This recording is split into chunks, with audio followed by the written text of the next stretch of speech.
హుటాహుటిన పరిగెంతుకుంటూ వచ్చి జూలకంత్రి బ్రహ్మారెడ్డి, జూలకంటి కాదు, జూలకంత్రి బ్రహ్మారెడ్డి గారు ఇక్కడ ప్రెస్ మీట్ పెట్టారు. వాస్తవమే, మేము ప్రత్యర్థులను కూడా గౌరవించే కుటుంబం మాది. మీరు కావాలంటే అంతకుముందు రోజు నా ప్రెస్ మీట్ చూడండి, బ్రహ్మారెడ్డి గారు అని పిలిచాను నేను. ఎవరిమైనా అంతే, ప్రత్యర్థులను అందరం గౌరవించుకుంటాం. కానీ మీరు నన్ను మాట అన్నాక నేను అనకపోతే తప్పది. పెద్దలు చెప్పారు, ఎవరికి ఏ భాషలో చెప్తే అర్థమవుతుందో ఆ భాషలోనే చెప్పాలరా, లేకపోతే అర్థం కాదని. అందుకే జూలకంత్రి బ్రహ్మారెడ్డి గారు అంటున్నా.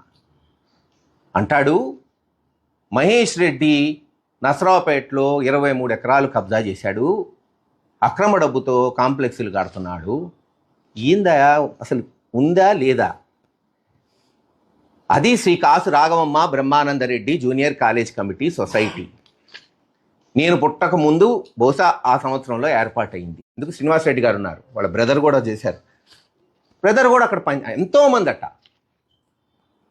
నేను అడుగుతున్నా ఒకటే, అప్పుడున్న బ్రహ్మానందరెడ్డి గారు, వెంగళరెడ్డి గారు నిజంగా గనక ఆస్తులు పోగు చేసుకోవాలి అనుకుంటే, వాళ్ళు పాపం రూపాయి కూడబెట్టుకున్న 1,50,000 రూపాయలు హైదరాబాద్ జూబ్లీహిల్స్ అందరికీ తెలుసు.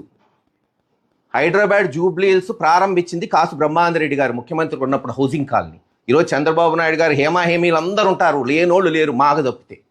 గజం స్థలం కూడా లేదు మాకు, మళ్ళీ మొగమాటం ఎందుకు?